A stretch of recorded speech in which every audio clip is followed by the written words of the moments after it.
All right, welcome to another Drum Digest. Here is Day with a Drummer. Today I'm joined by Jon Harris Jr. from Milwaukee, Wisconsin. John, how you doing? I'm good. How are you? I'm good. So, John is, he's been playing in Milwaukee for a very long time. He is well known for his work playing top 20, 40, 60, 100 hits. He's playing R&B, jazz, everything and anything. So let's start with your background. Do you want to talk about that a little bit? My background, musically based, is gospel. Grew up in church. Played drums since I was about 1 year old. I'm not 1 year old. I'll take that back. I'm sorry. Yeah, it actually was one. My mom used to say I used to beat on the pots and pans. So about one, when I was able to move around, I would take stuff and just bang and jamming before you were walking. Yeah. So I actually skipped walking and would rather just beat on stuff. And then from then, I say about 5 years old, I actually spent more time just creating sounds by stuff that I would hear, whether it be clapping or noise somebody made or stuff like that. You just kind of created sounds off of that. And early on, I just knew I wanted to play drums. So when did you start playing in the church then? I started playing church, I was about 7. They let me play on Sunday, but when the service began to get intense, they had to move me and let the other guys play.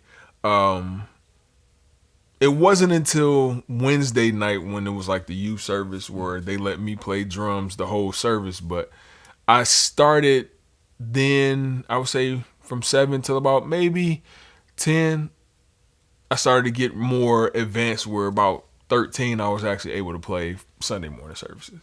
So then from there, how did you get into playing with bands? From there, I just more so just kind of worked on the basics. Timing. I worked on finding my voice musically.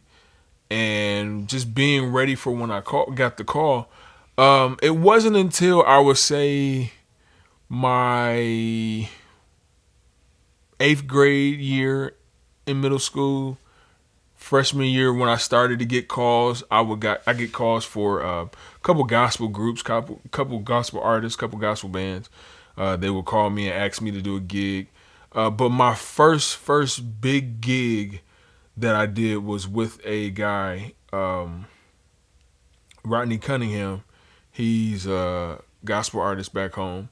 I did a gig with Rodney.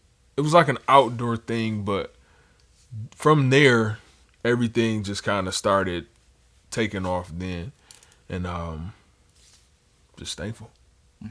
And so when you talk about home, we're talking about Milwaukee, Wisconsin. Yes. And yes. Something we were discussing earlier is how Milwaukee is this humongous city with just a pool of talent that we feel is just not, it's neglected in the U.S. Yeah, we hear all the time, man, Milwaukee has talent, and it's actually true. Milwaukee has undiscovered raw talent. It's a lot of guys in Milwaukee that are like mind-blowing drummers, guitar players, keyboard players, singers. A couple friends of mine, man, like, well, we talked about the couple guys in particular that have just blown up would be Fred Boswell. Yep, Fred is the man. Fred is undescribable, man. Fred is incredible. Fred's knowledge on the drums is so vast that at any given time you throw anything at Fred, it's like he catches it and doesn't miss it at all. We got another guy, Quentin Gullich, who moved to LA, but Quentin is another one that's just like insane, man. His IQ on drums is off the charts. His IQ at music is off the charts. Yeah. I mean, this is a dude who's out there playing keys, bass guitar, drums. Oh, incredible. He is amazing. Another good drummer, good friend of mine, great drummer, Olen Franklin. Olen Franklin, man, is the quickest drummer I know. There's not a feel. Olen is one of those guys where he can hit a roll or a feel so fast that if you don't pay attention, you'll miss it. And he's that amazing. This guy, I mean, man, Olen Olen is the reason why I'm actually more in tune playing drums now, man. I have to give a lot of props to Olen. He's actually looked out for me. I remember I did a gig with the group back in Milwaukee, and it was my first time actually learning to play with the drum click. And Olen kind of took me under his wing and was like, well, man, you know the song. Just focus on the track. The track is basically your guide. Let the song be the song. You know the breaks, you know the hits, you know where to stop, you know where to go, you know the vamp, the chorus, all of that. Just kind of focus on the track.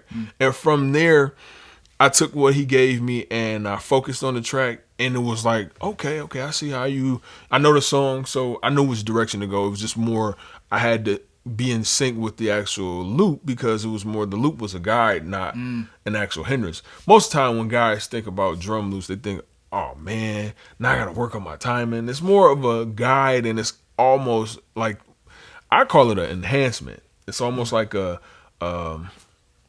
training wheel, so to speak, but not a training wheel. It's got more of a, I take that back. It's more of a percussion player without the actual percussion player being live there person. Yeah. All right. I get that. I hear that for sure. I mean, and I think that's going to be more prominent as we move forward, whether it's unfortunate or not. I think that you see a lot of guys relying on either electronic loops or guys that are still using their MPC pads and these sorts of tools. And then they want a guy like me or you to come in and then bring their kit, and then they want us to kind of create a glue for that percussion track. At least that's the way I look at it. Yep. So I think that's it's interesting. So going back here to talking about these players in Milwaukee, did you find that this circle of players has helped influence one another, and have you seen that at all? Or that, I mean, you've seen that Olen has been a big part of kind of helping push you as a player. So do you see that in the community where all these guys are sort of pushing each other to become greater, or is there that kind of unity in Milwaukee? Oh, absolutely, man. We are definitely unified. Another guy that pushes a lot of us to be great is Kevin Hayden. Kevin Hayden is very, very, very well known friend of mine. Kevin actually pushes us, even though we're about the same age, he still pushes each one of us to be better than we were 20 minutes ago after just doing the set. And you need guys like that, because it's like those kind of guys see something in you where you may not fully see it in yourself, but they see it and they believe enough to tell you, man, go harder than what you just did, or man, dude, you got it. So we have a good bond. It's a good circle of friends. We family. We crack jokes. But when it comes down to drums, man, we are pretty much like, yo, hey, I got you, man. I got you back. You need any help? I help you. I can't get this lick. They'll show you the lick. Or how do you do this feel here? Or what about timing here? Or what about placement and phrasing? So we all basically share ideas, trade ideas, information, and stuff like that, musically and on the drums. And it's just a big brotherhood. It's like family. That's awesome. So Milwaukee, I'm going to post all these drummers in the show notes, and then you can't say that you never heard some awesome drummers from Milwaukee. All right? That's what we're going to do. We're putting Milwaukee on the map. Right. So let's talk about kind of your more popular, I should say, or mainstream influences in drumming. Okay. And I think one name that kept coming up when I was talking to other people about your playing, and you've even been mentioned today, Chris Dave. I got to bring it up. I mean, we got to talk about, we can't talk about what you're doing, looking at that kit, without talking about Chris Dave. Man. Bongos are not on that kit. All right. Chris Dave has been a huge influence of mine musically. And it goes back as far as to when I first heard him in the 90s when he played with Mint Condition. The breakout album for me where I discovered who Chris Dave was Mint Condition's 90, I think it was 95, 96. They had an album entitled Definition of a Band. And the first song is this crazy drum solo where you got one drummer on the left side, another drummer on the right side, and they're trading 2 and 4s. And I was like, man, like, what is this? So as a drummer, you're like, dude, this is crazy. Of course, you rewind it, you play it over again. And then it was another song at the end where they gave Chris a solo, and it was like, dude, this is crazy. So from there, early on, I was introduced to Chris Dave, about 95. And then it wasn't until Chris Dave, I started getting more, I would say, open with my music, and he started playing with the guy Robert Glasper, and it was 2000. Yeah, 2002, around that time. Robert Glasper came out the album Double Book, and 2005. I'm sorry. Double Book changed my... Sometime in the 2000s. We got this Glasper album that comes out. Robert Glasper has Double Book, and Chris Dave is on drums. And from there, man, my whole mind was blown again. Yeah. But yeah, Chris Dave is one of my major drum heroes influence. Another one is Steve Jordan, JoJo Mayer. He kind of introduced me to the whole breakbeat thing where, less kit, less toms, more accent, and he kind of did more of the introduction of electronic for me. Another one would have been Questlove. Questlove is the human drum machine. I mean, basically, he's like the human metronome. Another one, gospel music wise, there's 3. The biggest one gospel for me is Calvin Rogers, Teddy Campbell, and then this guy, he plays gospel, or at the time he was doing gospel, but he's been huge for me, up there with Chris Dave, and that's George Spanky McCurdy. So see, and what I hear in all this is that it's such a conglomerate of skills that are all very, very different, very, very different voices in music. And I think when we were talking earlier, you had this really, really awesome analogy, and we were talking about how drumming can relate to basketball. Yeah. So could you just kind of try to say that again? It's drumming is, to me, is like basketball. Basketball players, for instance, let's say you're 7-foot guy. You are good pretty much at dunking the ball. You have to work on shooting because shooting is hard. You have to work on free throws. You have to work on dribbling the ball. You have to work on passing because it's like Shaq. Shaq's, 7'1", 7'2"? You don't see Shaq dribbling the ball up and down the court as you would a point guard. And it's the same, I think, in drumming. You don't see guys that just get gigs and they blaze chops for a good 4 bars on every song. You have to have the foundation established first. You have to create the groove and then progress and elevate. But from there, you just can't be one-sided. You can't just be you have to pass the ball. Yeah. You have to really be versatile with everything. All right, well, we had a momentary interruption there. Mama's trying to get to a concert, so she had to come down and get a little food backpack thing. We're back in it now. We just had a nice deep moment talking about basketball. Yeah. All right, let's get back to the podcast. So, basically what we're trying to say here is that as a drummer, you need to be versatile. You cannot be one-sided, and I think that that's very important if you're going to try to have any sort of level of success as a hobbyist or as a professional nowadays. Right. I mean, there's no room in my opinion, I don't think there's a lot of room for a person who's just going to want to shred, who's just going to want to groove. I think the more talents that you can kind of put in your toolbox, I think the better a chance you have at really making a name for yourself. Yep. I agree. I've waited at concerts just to talk to drummers doing the big shows, and all of them say the same thing, man. They say you have to listen to various styles of music. You can't just be one-sided because, as I mentioned before, Teddy Campbell was a huge drum influence of mine. I actually met Teddy Campbell at a concert at Summerfest, and we talked. And first off, for me, it was like a humbling experience because I seen this guy on American Idol. Yeah. And Teddy literally plays everything.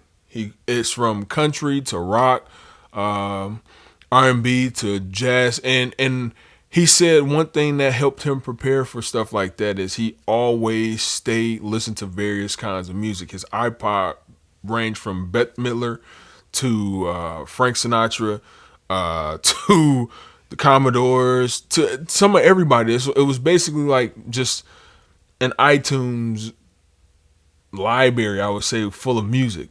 And I always tell guys, stay open to different types of music because you never know what gig may call for whatever. And at that time, you can't say, well, I don't know this or I can't do this because you haven't taken the time to actually be open to other styles. Don't just box yourself in with one particular genre.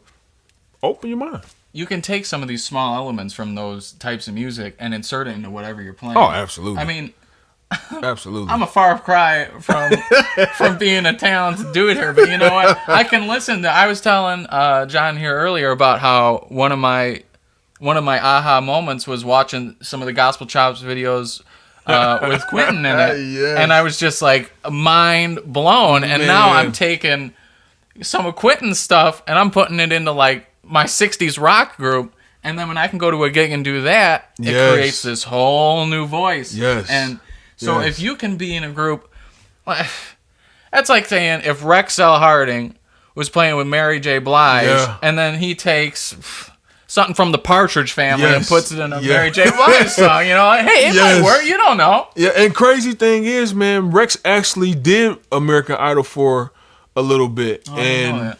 When he played, he was another influence. I met Rex at Casio. They had Drummer Fest, and Rex did a clinic there. And after the clinic we talked a little bit.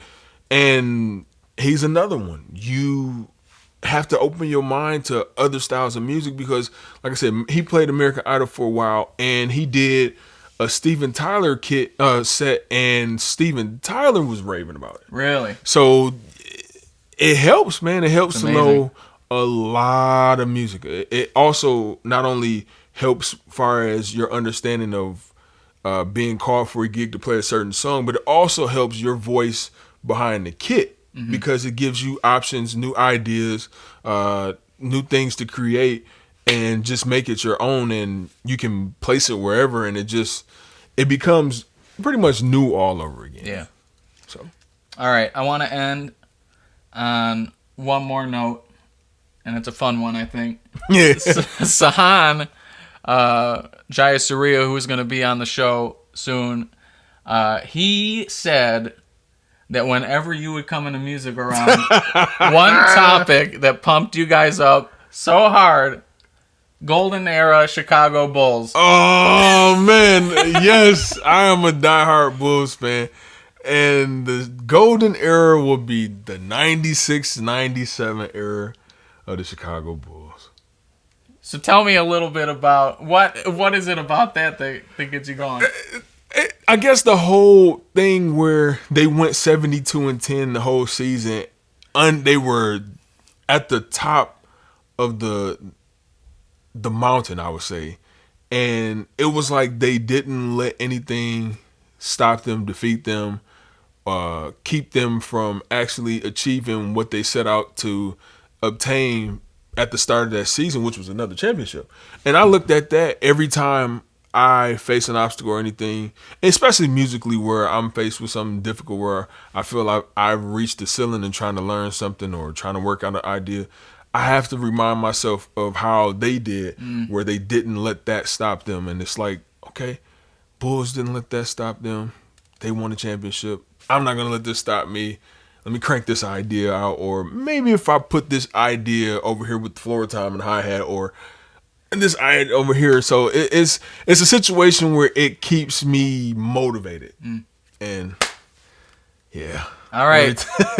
You want motivation? We're going to have links to Milwaukee Drummers, and I'm going to find some links to the golden era of the Bulls for you. Going to be in the show notes. Jon, thank you so much for joining us. Thank you. Look for his performance video in another video here on the channel. Thank you very much.